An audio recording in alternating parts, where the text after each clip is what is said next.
Yashomati Nandana and Hariharaya Namo.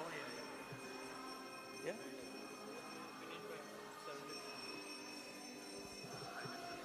Okay, sir.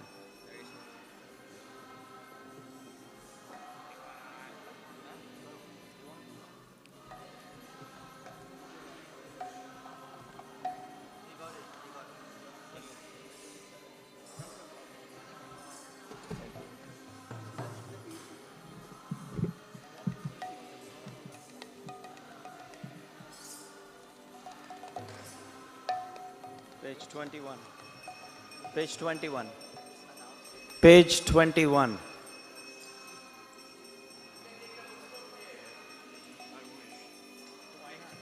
That's Kartal, if I can get maybe just. Thank you,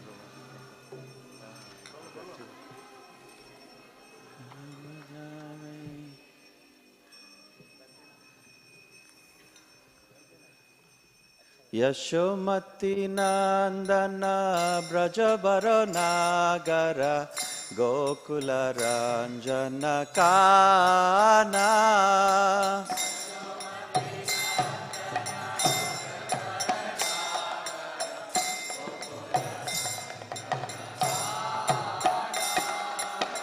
Yashomati Nandana Brajavaro Nagara Gokula Ranjana Kana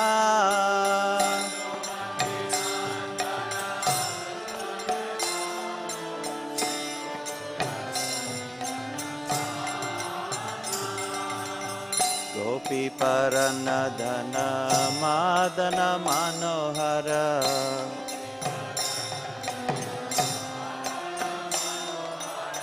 Gopi Paranadhana Madana Manohara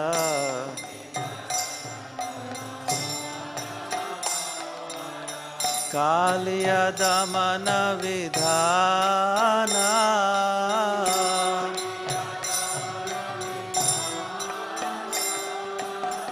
Kaliya Damana Vidhana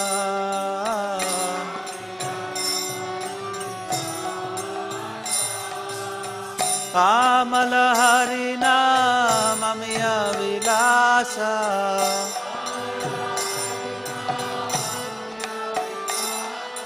Kamala Harina Mamiya Vilasa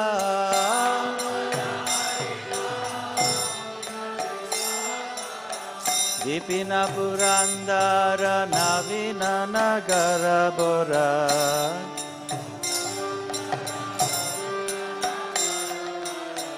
Vamsivadana Suvasa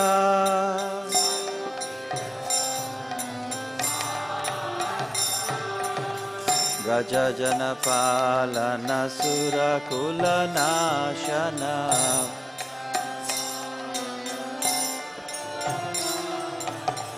Brajajana Palana Surakula Nashana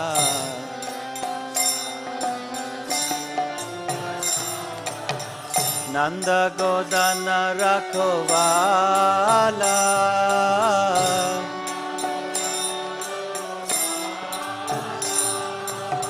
Nanda Godana Rakhovala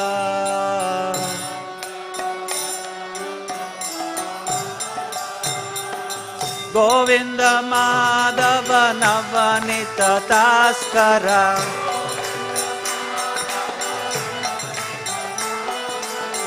Govinda Madhava Navanita Taskara Hey Govinda Madhava Navanita Taskara Govinda Madhava Navanita Taskara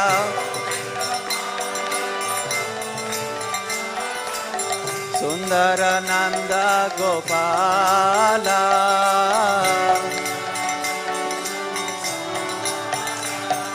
Sundarananda Gopala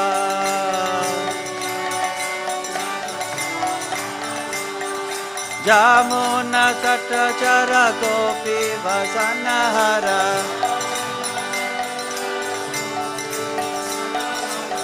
Yamuna Tatachara Gopi Vasanahara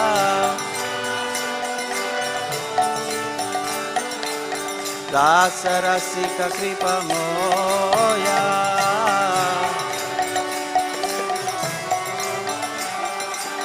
Rasa Rasika Kripa Moya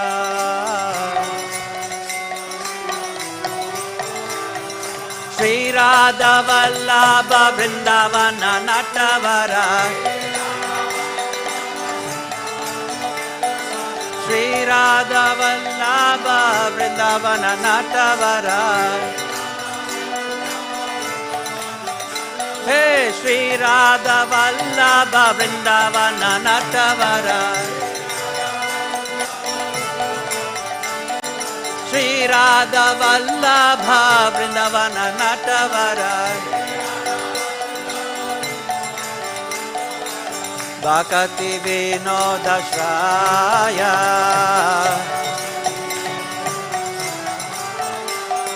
Bhakti Vinodashraya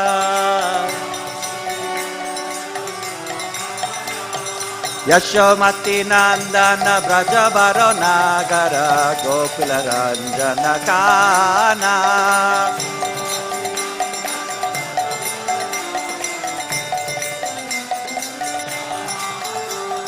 Gopi Paranadana Madana Manohara Kaliyadamana Vidhana Hare Krishna Krishna Krishna Hare Hare Hare Ram Ram Ram Hare Hare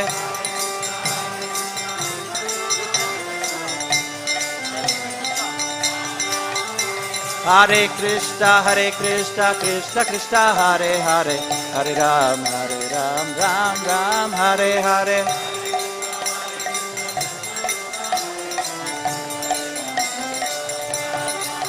Hare Krishna Krishna Krishna Hare Hare Hare Ram Ram Ram Hare Hare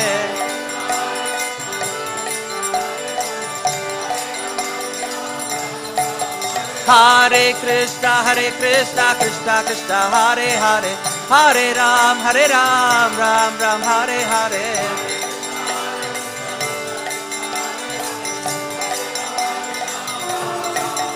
Hare Krishna Krishna Krishna Hare Hare Hare Ram Ram Ram Hare Hare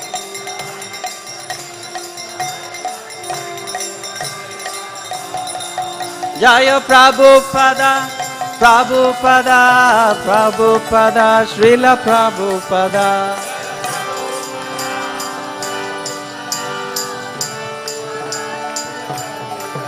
Jaya Jaya Prabhupada Prabhupada Prabhupada Prabhupada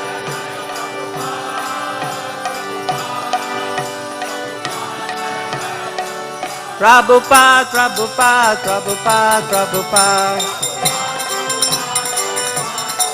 Prabhupada, Prabhupada, Prabhupada, Jaya, Jaya, Prabhupada.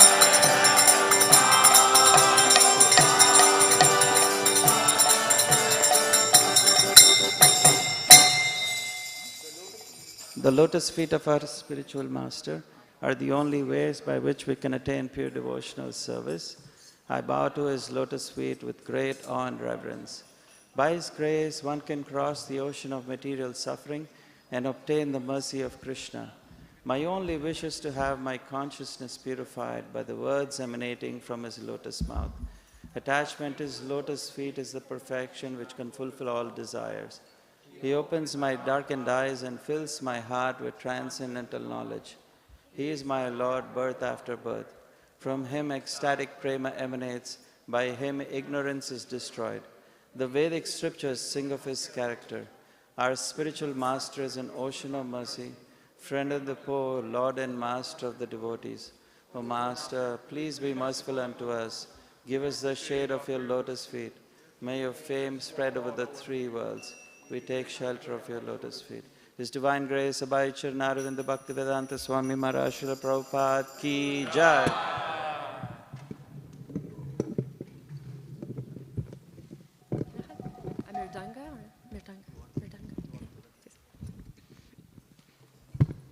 Shri Guru Charana Padma Kevala Bhakti Sanma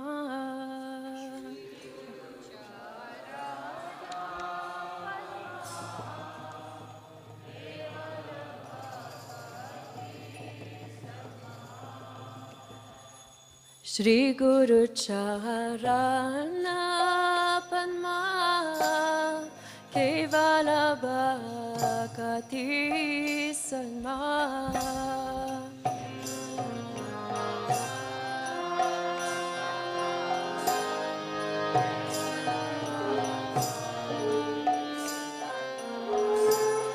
Bando Mui Savadana Mahate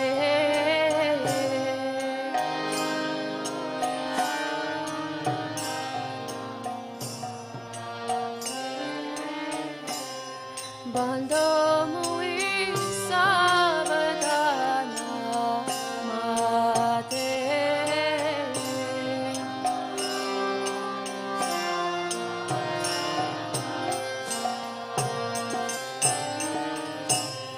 Yahar Prasad Bhai Bhavatoriya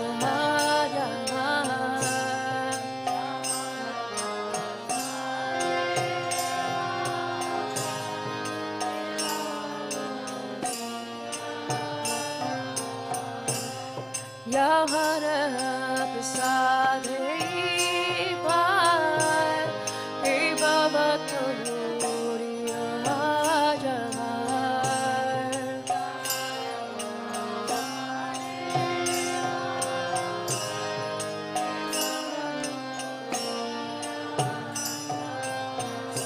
Krishna Prapti Hoya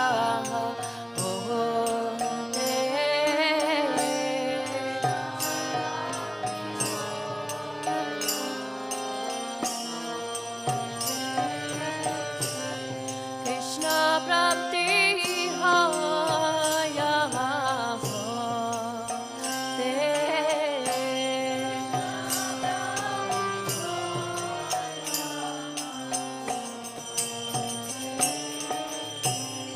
Guru Mukha Padmavakya Chitete Koriyakya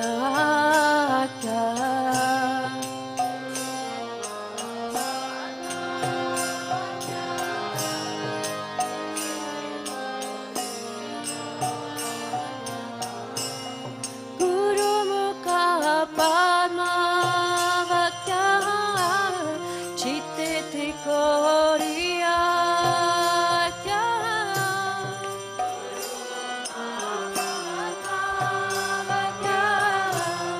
Chitete Koriyakya Arana Koriyo Mane Asa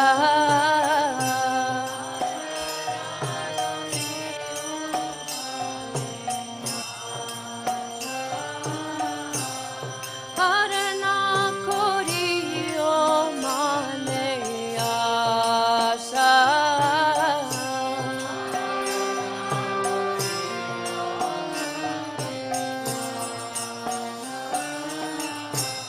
Shri Guru Charane Rati Aise Uttama Gati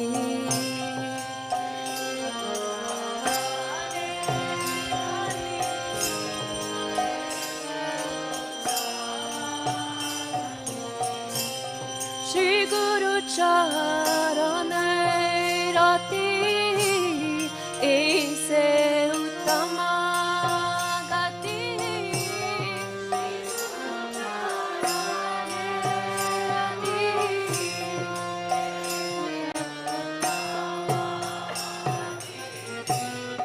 प्रसादे पूरे सारा आशा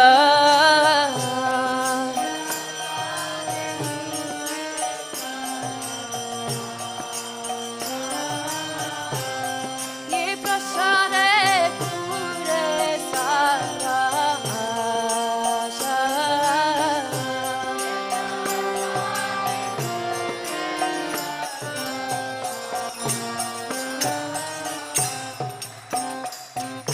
चाकुधान दिलो ये जन्म जन्मे प्रभु से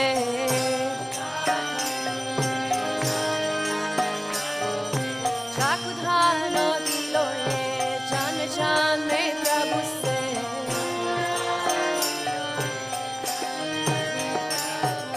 दिव्य ज्ञान हीरे प्रकाशित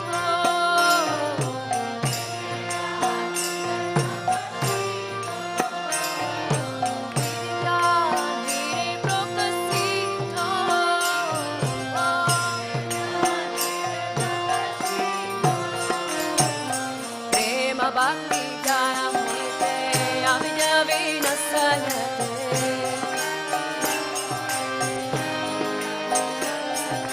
Prema Bhakti Jana Mite Abhijavina Sayate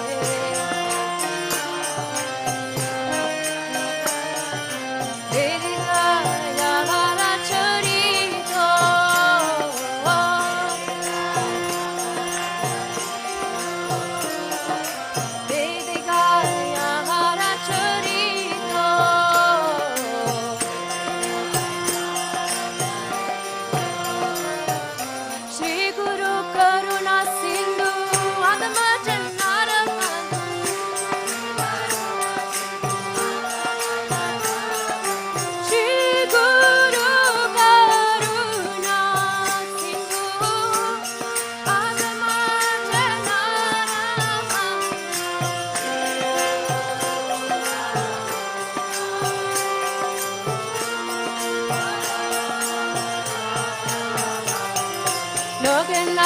Logena Jivana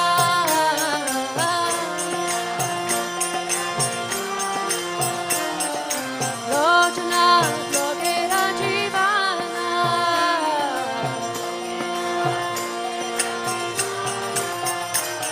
Oh aha Prabhu Kora Goya Deho More Padachaya Ah Prabhu Kora Doya Deho More Padachaya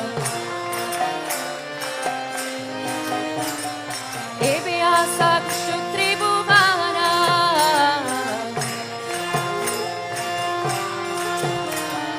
Ebyasa Kshutri Bhuvana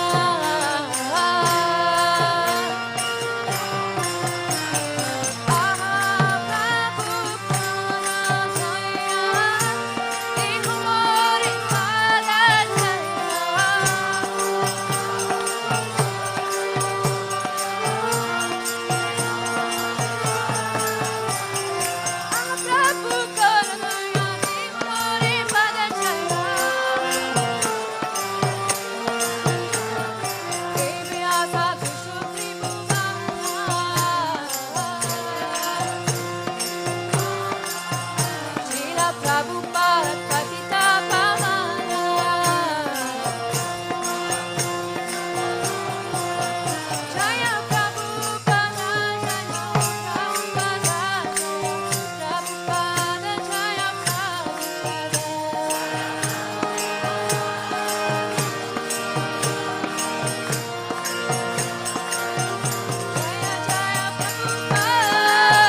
Pastyachare Satarine.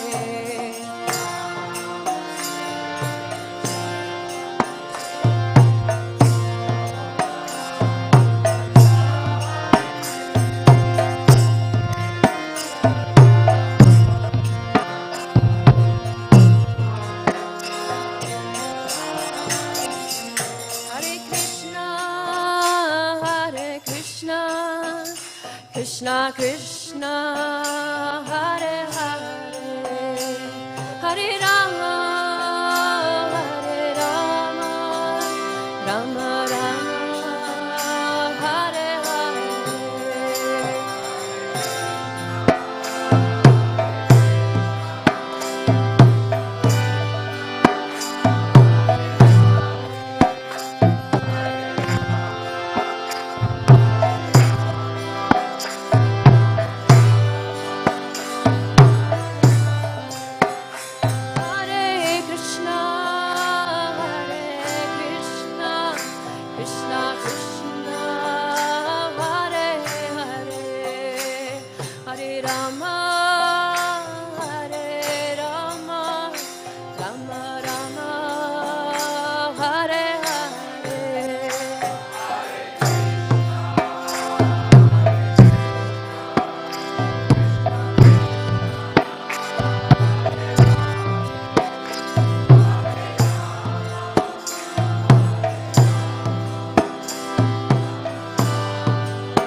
Prabhupada ki jai.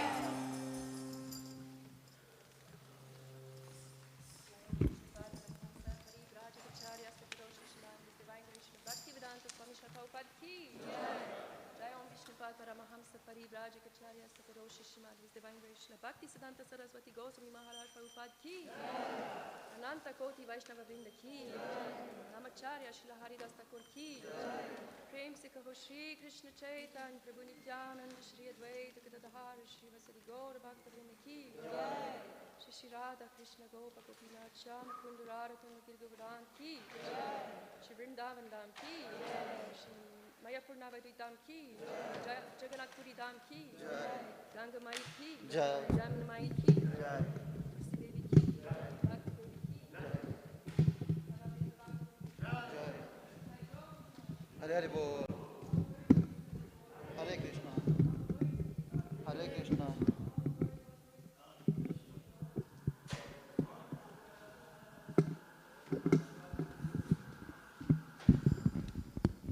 Hare Krishna everyone, Srimad Bhagavatam class is here in the temple hall by His Holiness S.P. Keshav Maharaj.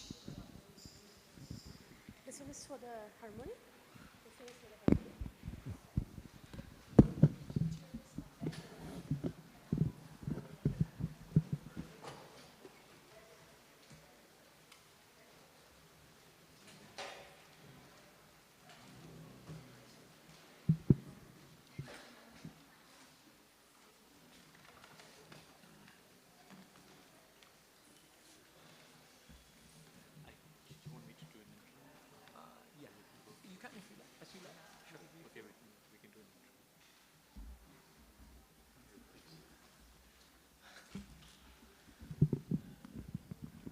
Krishna.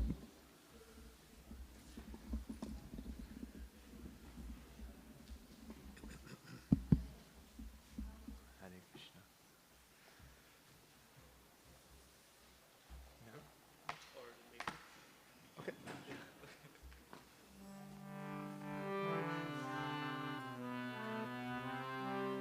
Hare Krishna everyone, good morning. Thank you so much for coming.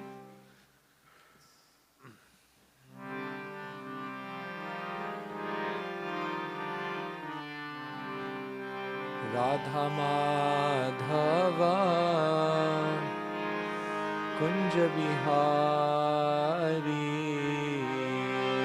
Radha Madhava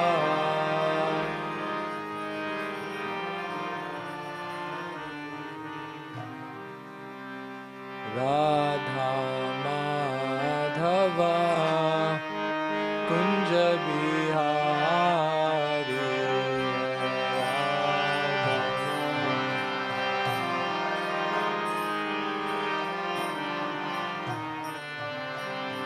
Gopi Jana Vallabha Girivardhari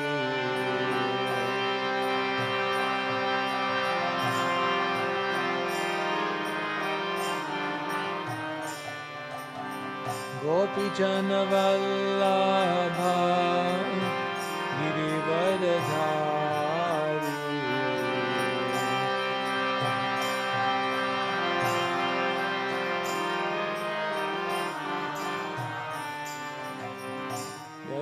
Yashodanandana Braja Jana Ranjana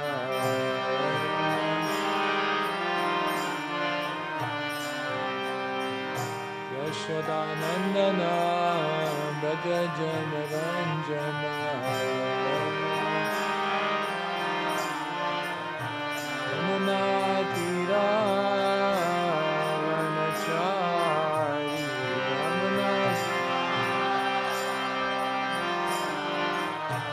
Yamuna Tira Vanachari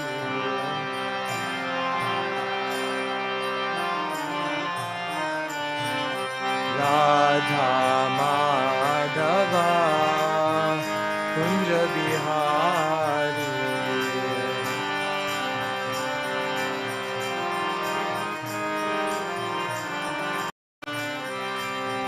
Gopi Jana Vallabha Girivardhari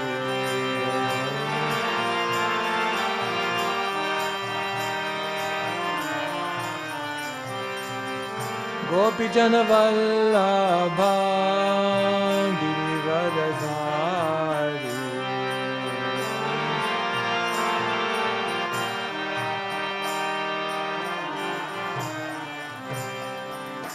Yashodanandana Braja Jana Ranjana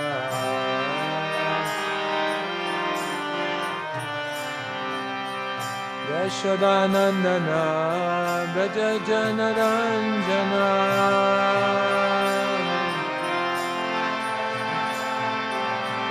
Yashodanandana Braja Jana Ranjana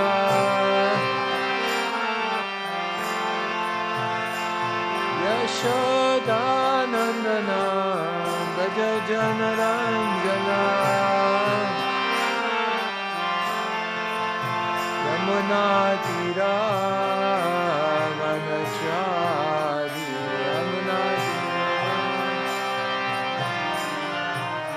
Yamuna Tira Vanachari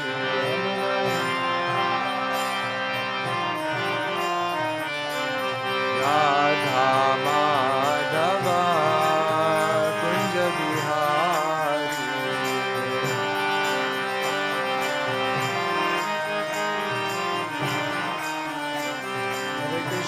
Hare Krishna Krishna Krishna Hare Hare Hare Rama Rama Rama Hare Hare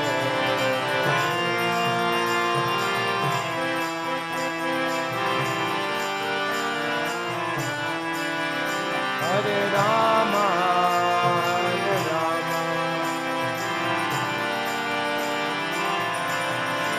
Hare Krishna Krishna Krishna Hare Hare Hare Rama Rama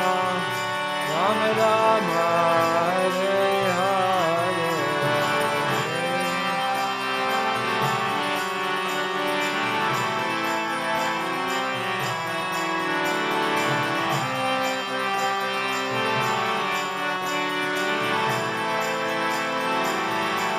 Krishna Krishna Krishna Hare Hare Hare Rama Rama Rama Hare Hare Hare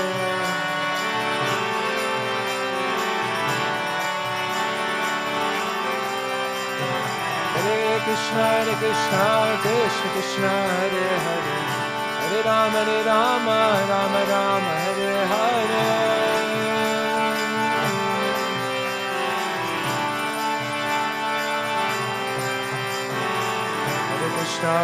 Krishna Krishna Krishna Hare Hare Hare Rama Rama Hare Hare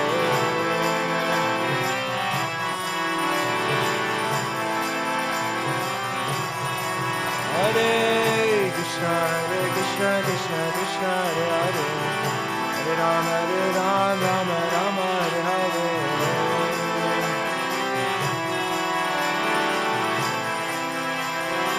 Nitai Gaur Hari Bol Hari Bol Hari Bol Nitai Gaur Hari Bol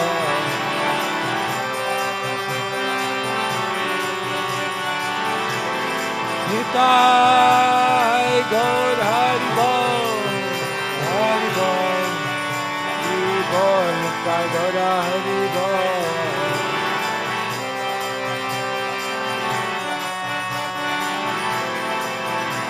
Jaya Jaya Prabhupada Prabhupada Prabhupada Jaya Jaya Prabhupada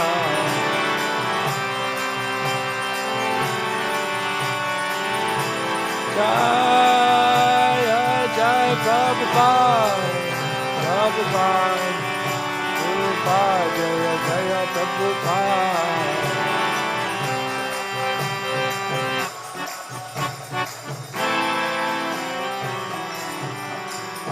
Jai Nitai Gaura Premanande Hari Hari Bol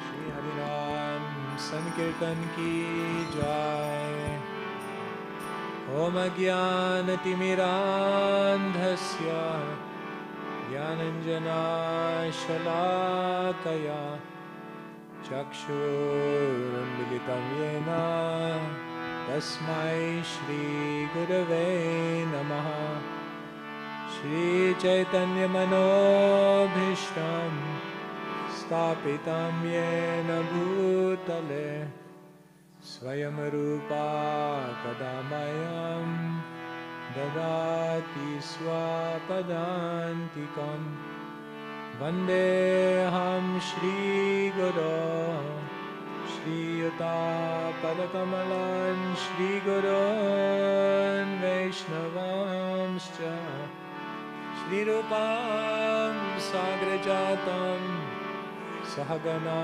Raghunathanvitam Tam Sajivam Sadvetam Savadutam Vijana Sahitam Krishna Chaitanya Devam Shri Radha Krishna Padan Sahagana Lalita Shri Vishakhanvitamscha He Krishna Karuna Sindhu Dinabandhu Jagatpate Gopesha Gopika Kanta Radha Kanta Namostute Tapta Kanchana Gaurangi Radhe Vrindavaneshwari Vrishabhanu Sukadavi Pranamami Hari Priya Vancha Kalpatarobhyascha Kripa Sindhubhya Evacha Patitanam Bhavanebhyo Vaishnavebhyo Namo Namaha Shri Krishna Chaitanya Prabhu Nityananda Shri Advaita Gadadara Srivasadi Gaur Bhakta Vrinda Hare Krishna Hare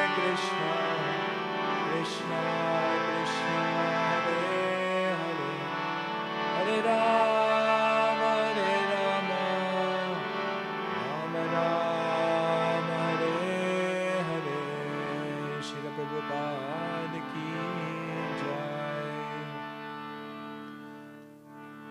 Om Namo Bhagavate Vasudevaya.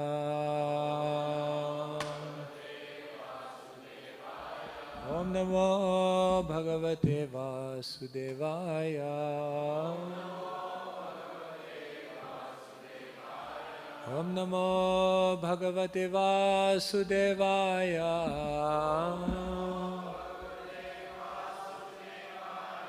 Om Namo Bhagavate Vasudevaya.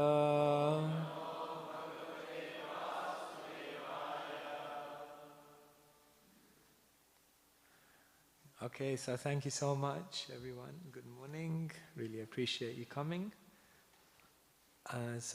This morning we're reading from Srimad Bhagavatam, Canto number 7. We're reading from chapter number 4, entitled Hiranyakashipu Terrorizes the Universe. This one will wake you up. And today we're reading from text number 28. Do we have it? No? Just now coming. So just to give you a recap, the 7th canto of the Srimad Bhagavatam is very beautiful. It talks about the beautiful character of Prahlad and the incredible compassion of Nrsingadev. It's said that the 3 most powerful emotions in the world, you know what they are? Love, fear, and hate. These are said to be the 3 most powerful emotions in the world. Based on these emotions, people can do anything. People can do the most unspeakable things out of love, out of fear, and out of hate. And in this pastime, you see actually all 3 of these exhibited to the maximum degree. Therefore, Srimad Bhagavatam is known as the Rasamalayam. Rasa means relationship or mellow or experience, emotional exchange. And Alayam means the place. Like in Hindi language, they have different words, isn't it? Vidyalaya means a place of knowledge, where you study. Bhojanalaya means a place where you eat. The Hare Krishna temple can also be a Bhojanalaya. The material world is known as Dukkha. Oh, look, everyone knows that one. Yeah, the place of suffering. And Srimad Bhagavatam is the Rasamalayam. Nigamakalpataror galitham phalam sukhamukhad amrita dravya samyutam pibata bhagavatam rasamalayam muhuraho rasika bhuvi bhavuka. The Bhagavatam tells us you should learn to taste from this rasamalayam. So it's very powerful. So this pastime contains so many deep emotions. And I know His Holiness Bhakti Marg Maharaj was here and he likes to do the dramas. So the dramas are very powerful because they actually bring out these emotions. And it's actually said that in a drama, when the actors actually act with great devotion, then the spirit of the personality actually enters them. So His Holiness Gogavinda Maharaj once told a story in the Orissan villages. They would do plays of these pastimes. So one day they did Nrsingadev, Nrsingadev killing Hiranyakashipu. So anyway, everyone got so into it, including the person who was playing Nrsingadev. And he got so into it that when it came to the scene of killing Hiranyakashipu, he literally started ripping the person. So they had to stop the play. So he says that next festival around was, they were doing a play on Lord Ram. So they thought, this guy who played Nrsingadev, we better be careful what part we give him, He really gets into it. So they thought, let's give him a safe part, we'll give him like Dasarat. And Dasarat is there's no violence there. So in the next play, he played Dasarat.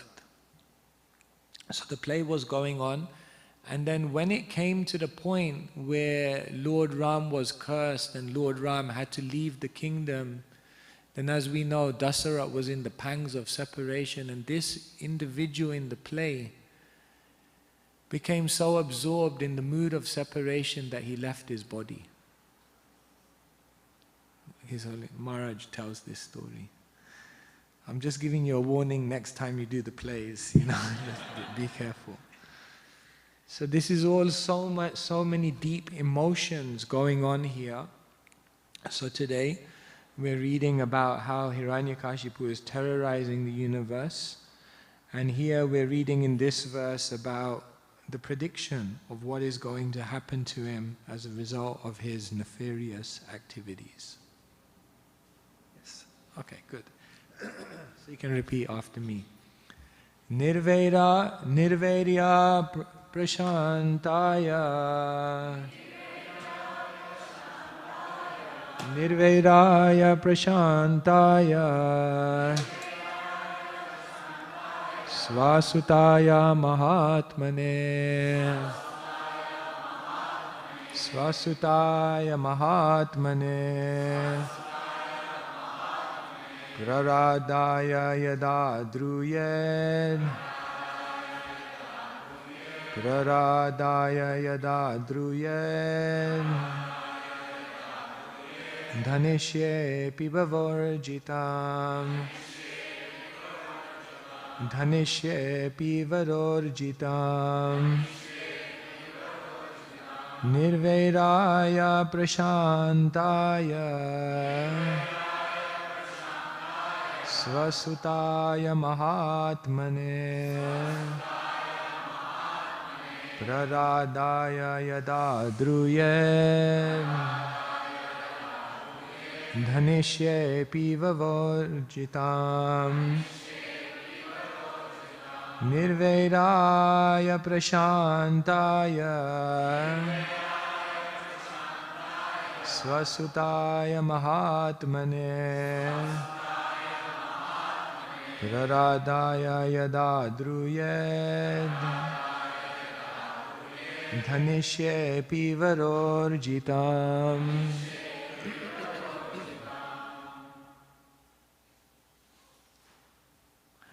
Anyone like to repeat?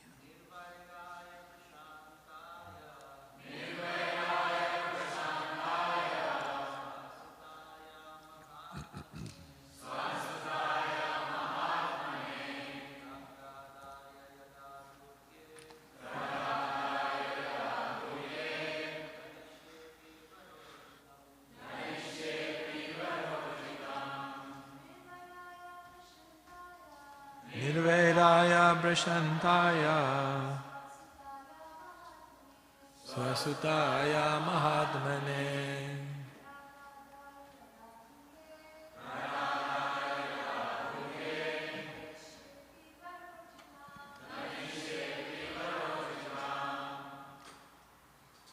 Nirvairaya, who is without enemies. Prashantaya, very sober and peaceful. Swasutaya, unto his own son. Mahatmane, who is a great devotee. Praradaya, Prahlad Maharaj. Yada, when, Druyed, will commit violence. Hanishye, I shall kill. Api, although, Vara Urjitam, blessed by the boons of Lord Brahma. Translation and purport by His Divine Grace, Srila A.C. Bhaktivedanta Swami Srila Prabhupada Ki. Translation. When Hiranyakashipu teases the great devotee Prahlad, his own son, who is peaceful and sober and who has no enemy, I shall kill Hiranyakashipu immediately, despite the benedictions of Brahma. Purport. Of all sinful activities, an offense to a pure devotee or Vaishnava is the most severe. An offense at the lotus feet of a Vaishnava is so disastrous that Sri Chaitanya Mahaprabhu has compared it to a mad elephant that enters a garden and causes great havoc by uprooting many plants and trees. If one is an offender at the lotus feet of a Brahmana or Vaishnava, his offenses uproot all his auspicious activities. One should therefore very carefully guard against committing Vaishnava aparad or offenses at the lotus feet of a Vaishnava. Here the Lord clearly says that although Hiranyakashipu had received benedictions from Lord Brahma, these benedictions would be null and void as soon as he committed an offense at the lotus feet of Prahlad Maharaj, his own son. A Vaishnava like Prahlad Maharaj is described herein as Nirvaira, having no enemies. Elsewhere in Srimad Bhagavatam 3:25-21 it is said, Ajata Shatrava Shanta Sadhava Sadhu Bhushana. A devotee has no enemies, he is peaceful. He abides by the scriptures and all his characteristics are sublime. A devotee does not create enmity with anyone, but if someone becomes his enemy, that person will be vanquished by the Supreme Personality of Godhead, despite whatever benedictions he may have received from other sources. Hiranyakashipu was certainly enjoying the fruitful results of his austerities. But here the Lord says that as soon as he committed an offense at the lotus feet of Prahlad Maharaj, he would be ruined. One's longevity, opulence, beauty, education, and whatever else one may possess as a result of pious activities cannot protect one if one commits an offense at the lotus feet of a Vaishnava. Despite whatever one possesses, if one offends the lotus feet of a Vaishnava, he will be vanquished. Srila Prabhupada ki. So here Srila Prabhupada is making a very, very strong point. If we offend the devotee, then everything will be lost. Therefore, when the Lord comes as Nrsingadev, he comes in a very, very fierce form to show that anyone who harms his devotee, the Lord will not tolerate that. And the Lord will remove that person from the equation immediately. Therefore, sometimes people see this picture of Nrsingadev in our temples. Everything else looks very beautiful, looks very nice, looks very peaceful, looks very poetic. And then they come to this picture. In the manor, we have this picture right by the altar, the picture of Nrsingadev, you know. I remember once there was a devotee, and he was taking some new guests around, so he was showing them, and they were all very, very happy, the Hare Krishnas, such nice people, fun-loving people. And then it came to this picture. They were like, what is this? So the devotee looked at them and said, this is what happened to the last person who refused to give a donation. Really? Okay, quick. He said, no, this is also love. This is another type of love. You see, there are different languages of love, isn't it? I think there's a book in the world today called Languages of Love. Because different people show their love in different ways, isn't it? Sometimes your parents will show you love in a certain way, sometimes in a different way. Sometimes, you know, generally it said men, they show their love by achieving and giving things.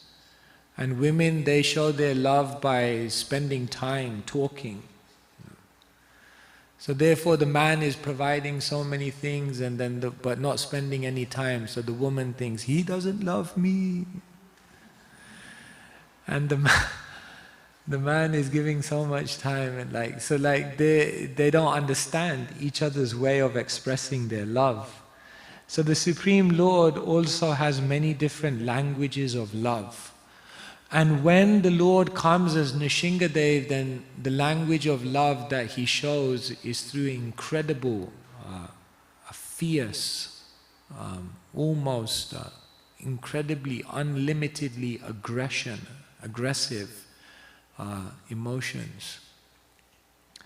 So here, Hiranyakashipu was killed and the Lord came.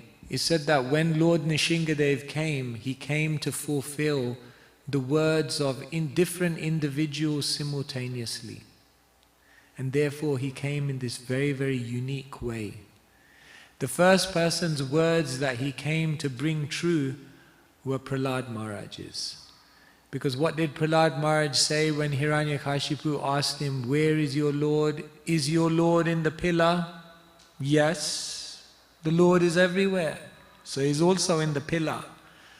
So now Nishingadev had to think, now I have to figure out a form, how to come out of the pillar, because I have to make his words come true.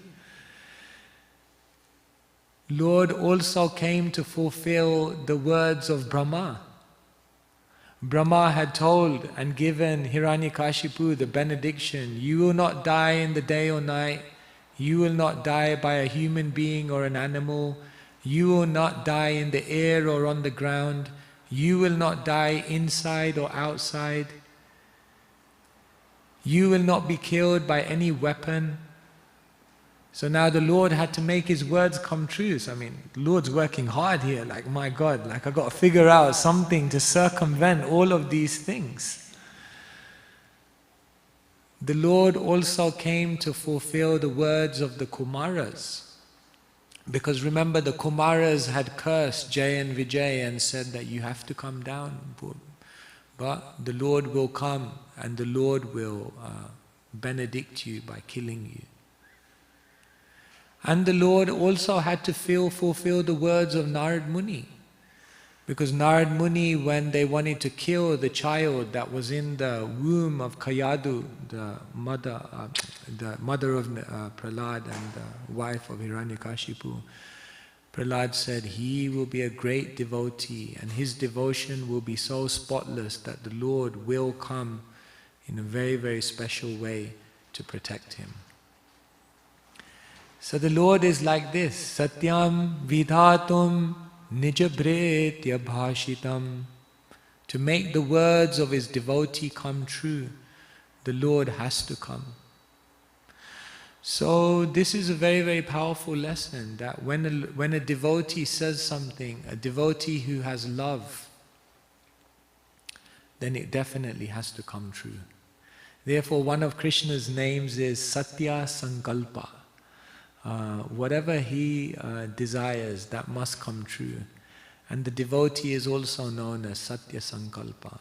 So if you meet a very, very advanced devotee and he says something or she says something, then you can understand definitely it will happen, because the Lord will have to make the words of his devotees come true. So here Hiranyakashipu was incredibly fearful. The whole world is fearful, isn't it? We're fearful about our health.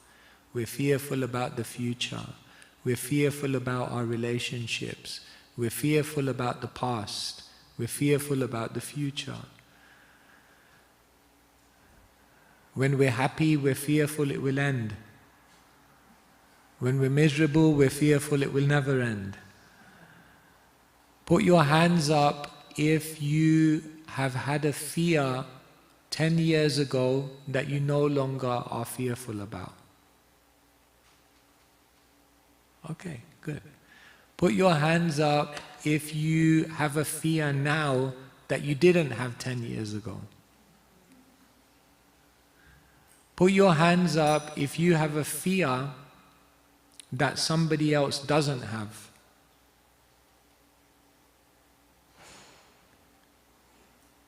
What do all of these things tell you?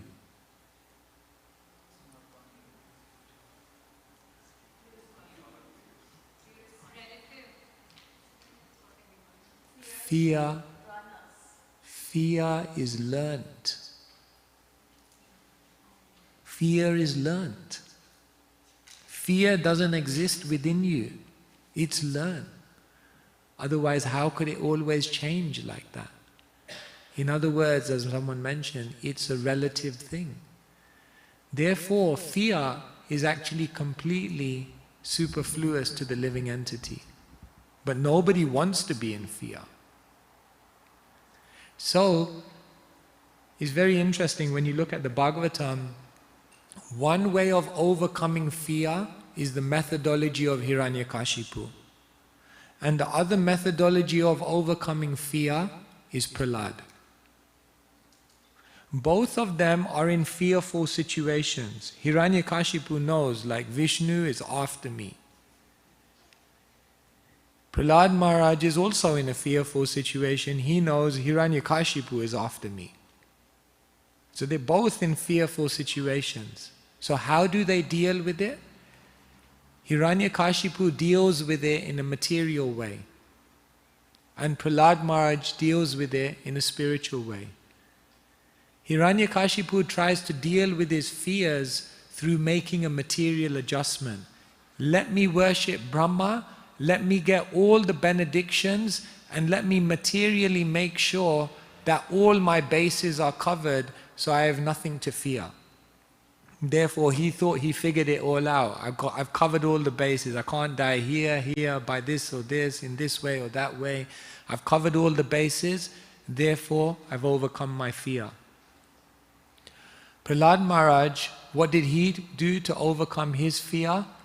He took the spiritual instructions of Narad Muni and he became absorbed in Vishnu.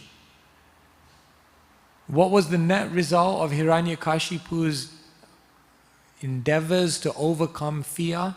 It all failed, and ultimately he had to face his fear and die. And what was the net result of Prahlad Maharaj's endeavors to overcome fear through spiritual absorption? Even in the most difficult situation, he was not moved one tiny bit. They asked Prahlad Maharaj, were you not scared when they threw you in a pit of snakes?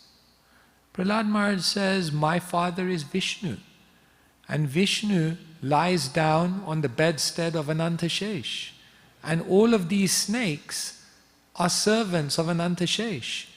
So do you think the servants of my father will do anything to me? Wow.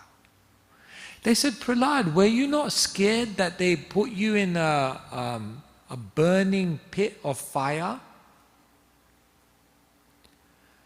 Prahlad Maharaj says, my father is Vishnu. And what is the Yajnik fire? Yagyavai Vishnu. The Yajnik fire is considered the mouth of Vishnu. And therefore, if you put me in my father's mouth, do you think anything will happen to me? Wow. They said, Prahlad Maharaj, were you not afraid when they gave you poison? Prahlad Maharaj said, my father is Vishnu. And once the demigods and the demons, they churned the milk ocean.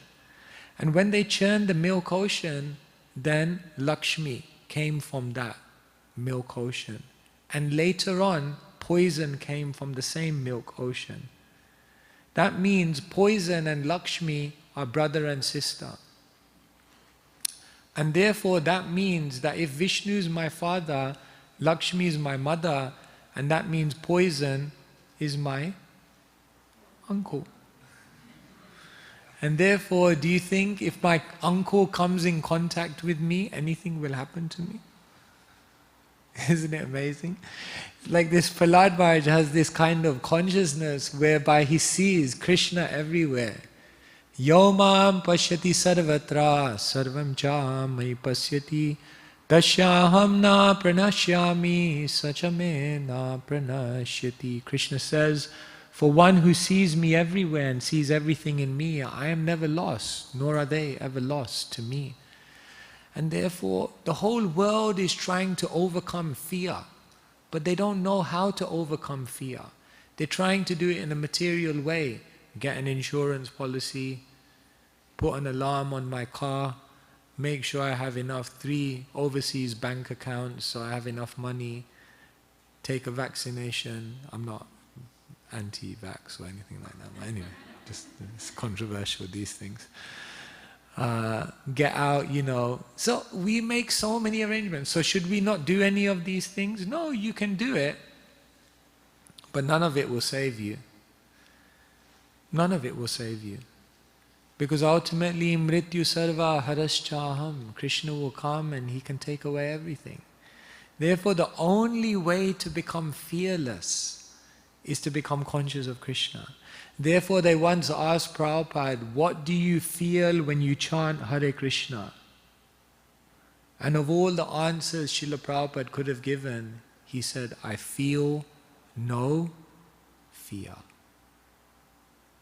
If you can go in your life and come to a point where you feel no fear, then you're actually living. But what happens in our life is we're constantly overshadowed by this fear. And this fear is severely limiting our experience of life. That's why most people either live in the past or they live in the future. We're completely out of sync with our own consciousness because fear is overshadowing our life. Have you ever tried to watch one of these movies where the audio is like out of sync? Isn't that annoying? Just like, can someone turn this movie off? Our life is like that. We're kind of here, but we're not really here. We're sitting here, but we're already kind of thinking like what happened yesterday or what's going to happen after. To come into the complete present moment, one has to be completely free of fear. It's all perfect. Everything is perfect already in the moment. So Prahlad Maharaj is an incredible personality because he has no fear. And why does he have no fear? He has no enemies. It's amazing here. Srila Prabhupada quotes the verse. Titikshava karunika sureda sarvadehinam ajata shatrava shanta sadhava sadhubhushana. This is a verse from the 3rd canto of the Bhagavatam. It's explaining what are the qualities of a saintly person. Titikshava, extremely tolerant. Karunika, very, very compassionate. Surida sarvadehinam, the friend of everyone. Ajata shatru, this is very amazing. A saintly person is someone whose enemy was never born. To have no enemies, wow, that's amazing. If you can be in your life like this, like no one's my enemy. But what about when someone's envious or when someone shows some animosity towards you? What about when someone becomes your enemy? That's fine, but I never see them as my enemy. It's amazing.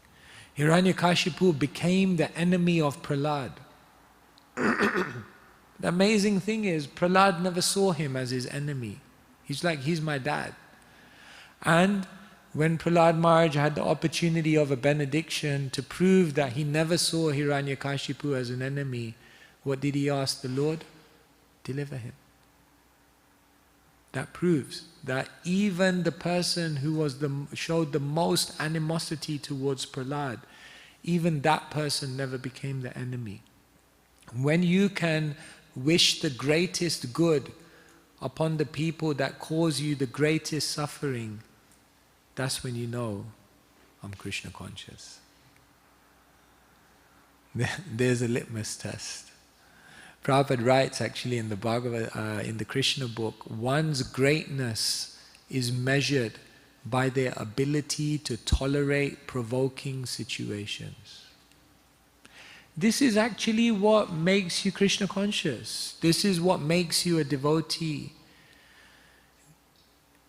A devotee is not just someone who chants many rounds. A devotee is not just someone who memorizes many verses. A devotee is not just someone who does a lot of service. These are all very good things. But the devotee is someone whose character has transformed so much that they actually become saintly. When we joined the temple, our kind of ashram leader, he used to tell us that you'll really know when you're a devotee, because what you can do is you can go out into the world without any of these clothes on, as in not naked, but like in a normal dress. He said you can go out into the world in a normal dress without any of this, and people will observe you, and just by your interactions with others, just by the way in which you carry yourself, just by your own behavior, people should be able to tell, this is a monk, this is a spiritual person, this is a person who is living in a different way. In other words, if people can spot your saintliness minus all of the external marks of being a spiritualist, that's when we know we've really become Krishna conscious. Therefore they asked Prabhupada, how do you know who is a Vaishnava? And Prabhupada said, you'll know because they are a perfect gentleman, gentle lady. So Prahlad Maharaj was like this. He had no enemy. This is real wealth. Actually, there's a story that once a king, he came to a sage in the forest. So he came into the hermitage of the sage and there was nothing there. Practically nothing. He was just sitting down and he was meditating. And at one moment the sage opened his eyes and he realized, oh my God, the king is in my hermitage. And the king looked at him and said, who are you? And the sage looked right back at the king and said, I'm a king. So the king said, what are you talking about? You're a king. He said, I'm a king. Really? If you're a king, where are all of your armies? And then the sage looked back at the king and said, Ajata Shatrava Shanta Sadhava Sadhubhushana. He looked back at the king and he said, I don't need any armies because I don't have any enemies. So then the king said, well, where is it? If you're a king, where's your treasury? And the sage shot back, Santushta Satatam Yogi Yatatma Dridhanishchaya. He looked back at the king and he said, I'm fully satisfied. The wealthiest person is not the one who has the most. The wealthiest person is the one who needs the least. Wow. He said, if you're a king, where is your kingdom? And then the yogi shot back, Ihayasya harer dasye karmana manasagira nikala shvipyavastasu jivan mukta sa uchyate. The yogi said, because I'm fully absorbed in spirituality, in my spiritual service to God, I'm already living in the kingdom of God. Jivan mukta sa uchyate. So my kingdom is already, it's up there. You can't see it, but I'm already living in that sacred space. Wow. And like this, he kept answering, and the king realized every single achievement on which he prided himself was actually indicative of something inside of him that he was missing. He prided himself on his armies, but what he was actually missing was friendship. He prided himself on all his material wealth, which showed to him that what he was actually missing is inner fulfillment. He prided himself on all his possessions and achievements, but what he was actually missing was a relationship with God. And so here we see Prahlad Maharaj is the most wealthy. Nirvaira prashantaya, no enemies and completely peaceful. If you do everything in life, achieve everything, but we don't come to this point of having no enemies and being peaceful, What wealth do we have in our life? So such a Vaishnav should always be honored. And because Hiranyakashipu offended this great devotee Prahlad, he was vanquished. Offense, within the word offense, is fence. And it's very interesting because you can think of your devotion as being surrounded by a fence. And when you live within, then what happens is that fence protects your bhakti. But what happens is offense. When you go beyond the fence, then what happens is that fence blocks you from bhakti. So, when we hear about the offenses to the holy name, the offenses to the devotees, the offenses in service, the offenses to the holy dham, sometimes it can make us feel like, oh my God, I've got to tiptoe around, I've got to make sure I don't do anything wrong.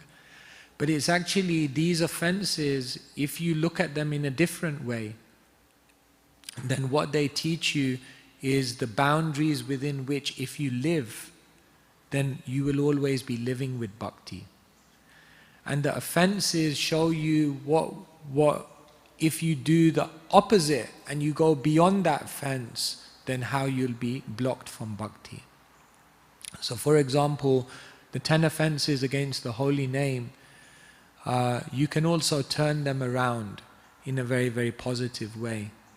And if you turn them around in a positive way, then it teaches you how to live with great bhakti and devotion in your life. And like that.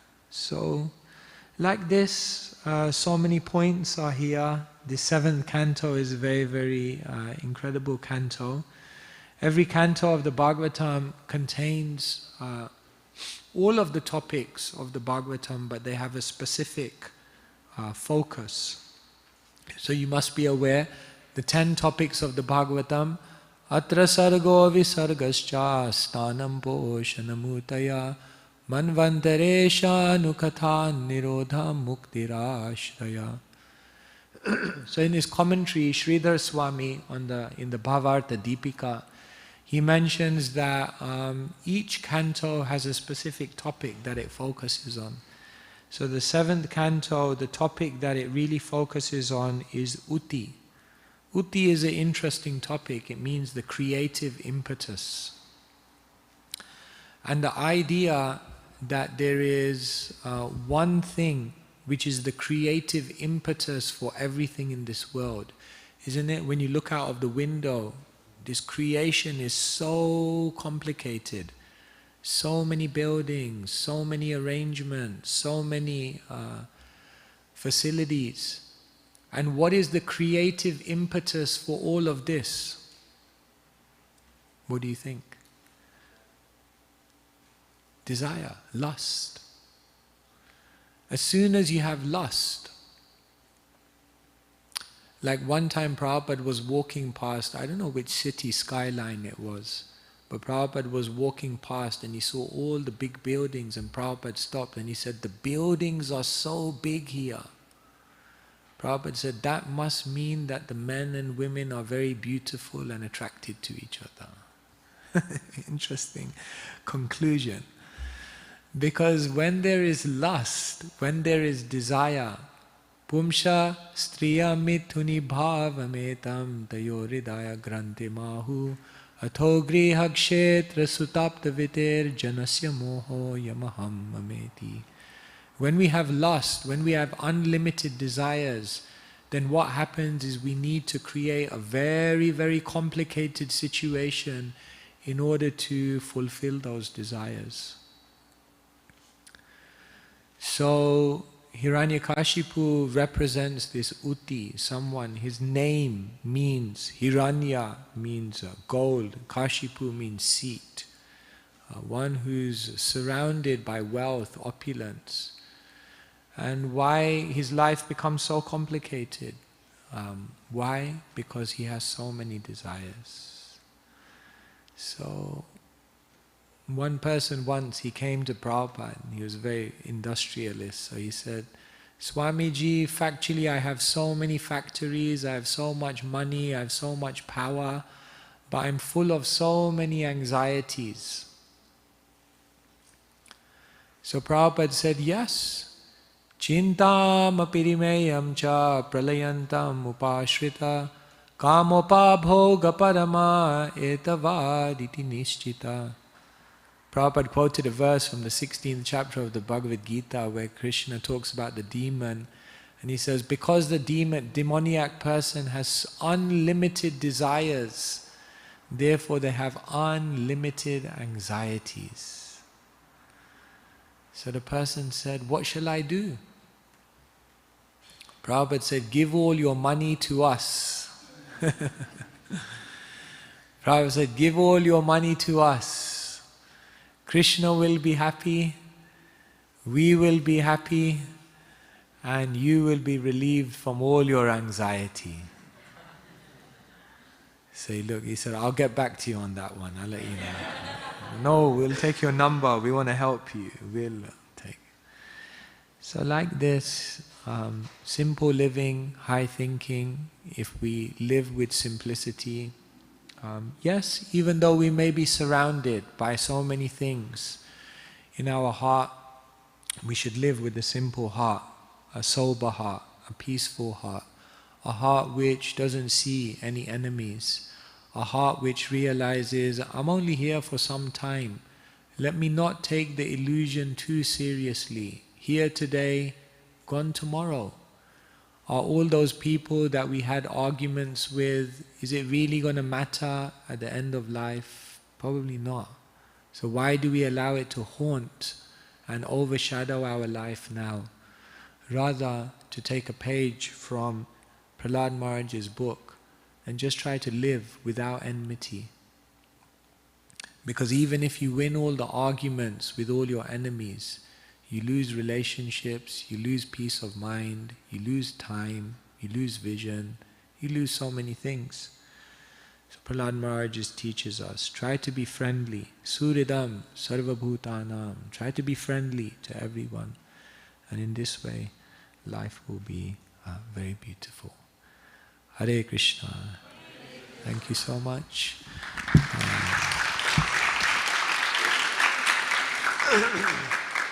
Sorry, my kind of voice is going a little bit. So they gave me nice warm water here. Look, it says warm.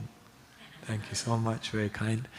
All right, so do we have time for questions? Yes. Okay.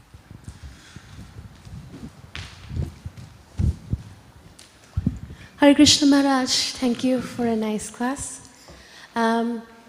Is it really possible to not have enemies? Because Srila Bhaktivinoda Thakur had some people in his life who were his enemies, and Srila Prabhupada had some people who were envious of him. Even Krishna has these demonic personalities who are envious of him. So is it really easy and possible to not have any enemies? Enemies, that's right. Yes, Srila Prabhupada had people who showed some enmity towards him. Prabhupada said, when I was in Vrindavan, the Goswamis were attacking me. When I went to Mayapur, my own godbrothers were attacking me. When I went to Mumbai, the municipality was attacking me. When I went to America, the deprogrammers were attacking me. Prabhupada said, factually, wherever I went, people were always opposing me. The point here is that even though people show enmity towards a devotee, the devotee never sees them as enemies. To have no enemies doesn't mean that people won't have negativity towards you, but it means you have no negativity towards them. That is actually what kills us. It's not the enmity that someone else shows you that's killing you. It's the enmity that's then born within us towards them that kills us. Once someone was shot by an arrow, and as the arrow was in their heart, they were bleeding. And so they were walking around the forest with this arrow, And so he came across a sage, and the sage said, why don't you just take the arrow out? And they said, no, someone has shot me with this arrow, and just see how much I'm bleeding. I want to find them and show them what they've done to me. The sage said, by the time you find them, you're going to be dead.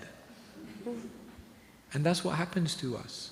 People shoot us. They launch some negativity against us, and then what we try to do is go back to them and find it, or take revenge, or make them feel bad, or try to get our own back. And what we don't understand is that by doing that, we're the ones killing ourselves. They didn't kill you, you killed yourself. Because they shot you, you could have just taken the arrow out and got on with life. But the fact that we hold on to it, isn't it? I remember 23 years ago on that Thursday morning when it was raining at 10:15 a.m. you said that. You're kind of like, my God, do you really remember that? Have you been holding that for so long? So a devotee has no enemy. They're ready to forgive. There you go, forgiveness. Wow, can we really forgive? It's interesting that the first quality of someone in bhav, you understand, bhav means spiritual emotion. This is literally like the step before pure love for Krishna. The first symptom of someone who has bhav, kshantir avyartakalatvam viraktir manashunyata ashabandha samutkantha namagane sadaruchi. The first quality of someone who actually has spiritual emotion is kshantir, incredible forgiveness. It's interesting that that's the first quality. Because when someone is actually in contact with Krishna and the spiritual reality, it's like all the things of this world become so insignificant. It's like, why is that so important? I'm like, there's this spiritual world out there. And therefore, that's how a devotee has no enemies, because they just have such a bigger vision of life. Therefore, all of these things are like, why take it so seriously? It's just like, it's all an illusion. So easier said than done, isn't it? Because we take it so personal when someone launches some negativity against us. It's like, it's very... But that's when you're really living, when you have none of that negativity towards others. So, it's okay. All right, thank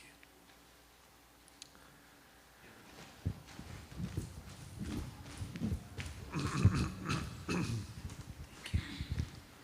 Hare Krishna Maharaj. One thing that came to my mind from today's class was you were mentioning a few times how Prahlad Maharaj had that sort of unwavering faith throughout the entire time of him being tormented by his father and his associates, that the Lord will protect me. And this is honestly, this characteristic has been displayed amongst the devotees or the personalities in Bhagavatam, like throughout.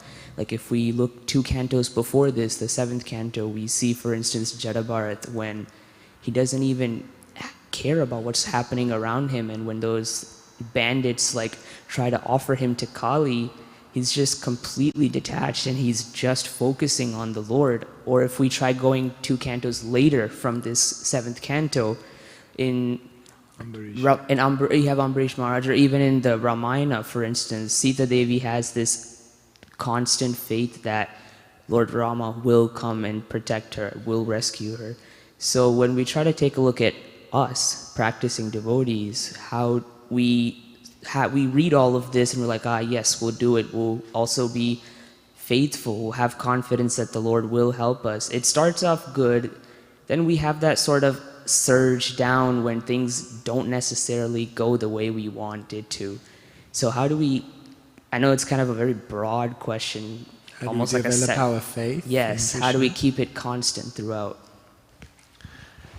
We can say, practically speaking, there are 3 building blocks of faith: philosophy, people, and practice. A devotee is constantly connecting with Shastra. And the more that you're in contact with Shastra on a day-to-day basis, the more that you're able to see the world through the eyes of Shastra, Jnana Chakshush. And when one sees through the eyes of Scripture, then their faith is bolstered. So the first thing is that if you keep contact with the philosophy of Krishna consciousness, therefore, like Lord Shiva says, Maline Moshanam Pumsham Jalasnanam Dine Dine Gita Shakred Bhashishnanam Samsara Malanashanam. Very simple. Jala means water. Shnana means bath. Dine Dine means every day. Jala Shnanam Dine, every day you take a bath with water. But Lord Shiva, he says, every day one should similarly bathe their consciousness in the Gita Shakrid Bhasha, in the nectarian words of the Gita, to cleanse their consciousness. So the first thing is philosophy. The faithful are those who are staying very close to the words of Scripture. Therefore, Sanatana Goswami says, the Bhagavatam is my best friend. The Bhagavatam is my constant companion. Because if you live close to the Scripture, then you live with faith. Second thing is people. If you surround yourself with individuals who have faith, who have conviction, if you surround yourselves with people who are very close to Krishna, then by dint of your contact with them, you'll also have faith, isn't it? Like a child, when the father is there or the mother is there, they can do and go anywhere, holding on to their hand, because they have faith. No, they're with me. So if you stay close to devotees, if you want to walk fast, walk alone. But if you want to walk far, walk with many. And so if you walk with devotees and have good connection, that also brings a lot of faith. And then practice. If you take a risk for Krishna, the more you come out of your comfort zone and you depend on Krishna, the more Krishna will reciprocate with you in your life. And as Krishna reciprocates with you more and more, then you'll be like, Krishna exists, Krishna is there, Krishna came, Krishna always saved me. But if we never practice to depend on Krishna, then we never experience Krishna. There's this beautiful video where Shyam Sundar Prabhu says, he's talking about the early days of the movement, and he says, Srila Prabhupada told us, if you take a risk for Krishna, then Krishna has to back you up. Krishna has to come. And he said, we tested it out to the max. And then he tells this story about how they were in Berry Place, in one of the first temples, and they had no idea how to pay the next day of rent. And then he said they came down one day, they walked into the street, there was not a person in sight, but there was all this money flying in the air. They were looking around, they're like, where did all this money come from? He said the money was just flying in the air. And he said they just caught hold of whatever they could catch hold of. And they paid the rent. And he said it came to the point where we expected things like this to happen. Because Prabhupada told us, if you take a risk for Krishna, Krishna has to help you. And then in that video he said, maybe some of that spirit has been lost. Maybe now we've become a little comfortable. Maybe now we've stopped taking a risk for Krishna. And therefore we don't experience the presence of Krishna in the same way. So practice to depend on Krishna. Krishna will come, and then you'll feel the faith. So philosophy, people, and practice. And if you do that, you have great faith. And with faith, you can do anything. Then you can go far in Krishna consciousness. Okay. Yes.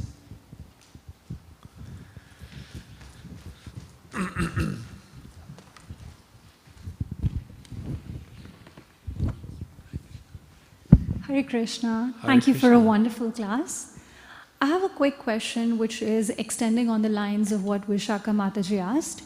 So, how does one balance between being tolerant and being self-respectful? Because a lot of times we function in the materialistic world, we work, we interact with other folks. So sometimes when you're very tolerant, on other days you end up feeling like you're not taking care of your self-respect. So if you call a spade, does that mean you're not being tolerant? And I mean you're very mindful of how you're communicating things and what you're communicating. I don't mean you're being brash about it, but if you're being authentic, if you're being truthful in a very nice manner, in a softer manner, does that mean you're not being tolerant? Because personally I've seen if it's on a scale of 1 to 7, where 7 means you're very tolerant and 1 means you're just thinking about yourself, on days when you're trying to be a 6 or a 7, when you're feeling good, then comes the Likert scale to a 1 or a 2, where like, what is wrong with me? So how do we balance that? See, a devotee, what they're trying to do in any given situation is they're trying to serve, to make the situation better. They're trying to serve to make people better. Inside, a devotee is always tolerant. Because a devotee knows, I came to the material world, I made a decision to be in this mess, therefore whatever is coming to me, I'm ultimately the culprit of the whole thing because I decided to come here. Therefore, inside the heart, a devotee is always tolerant because a devotee takes responsibility for everything that's going on. However, externally, a devotee may act in different ways in order to serve the situation better. If someone is exploiting you, inside you have to be tolerant. Because you have to realize, I came to the material world, I asked for it. But externally you may say, it's also not good for this person that they're treating me like this, is going to be worse for them, therefore I should speak out and I should say something. Can you just see how elevated the vision of a devotee is, that even when they speak out against someone, it's not for their purpose, it's for the benefit of the other person. That's real tolerance. So, there's no question, like you're working, you're living in the world, so you have to be practical. But the point is, internally, we should always be tolerant. Externally, we may show so many different things for the purpose of day-to-day dealings, but internally, a devotee thinks, I deserved it. That's what it is. A devotee thinks, I deserved it. In fact, a devotee thinks, I deserve much worse. But at the same time, externally, you can address the situation. So that's what I'm saying. To be a devotee is not a small thing.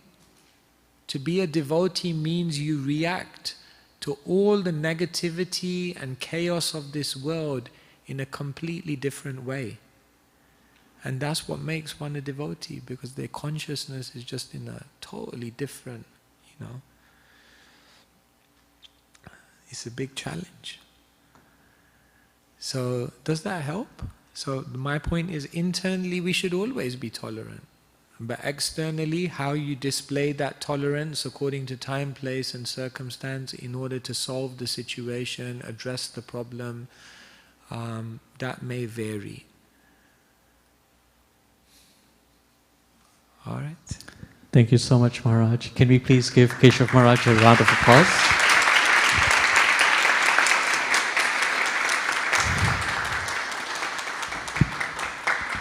And thank you all so much for coming 7:30 in the morning.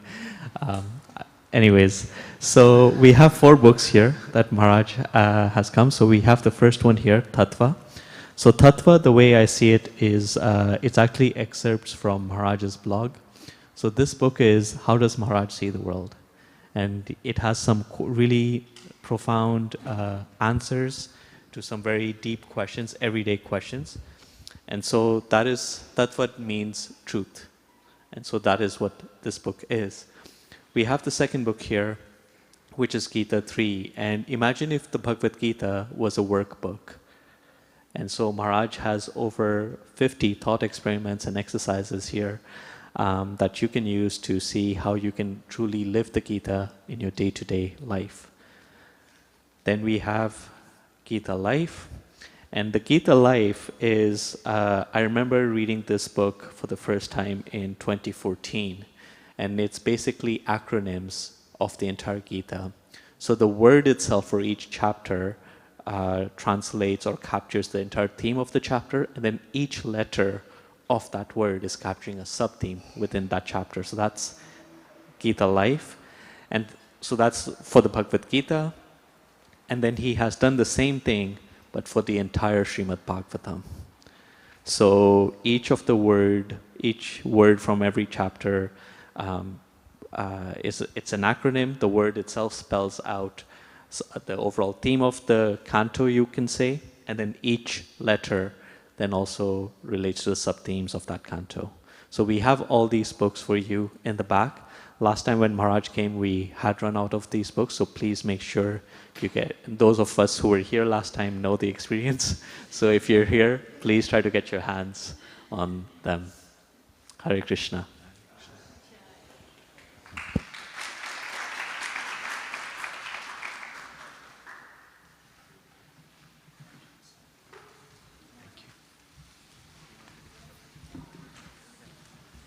Hare Krishna, nice to see you. Doing good?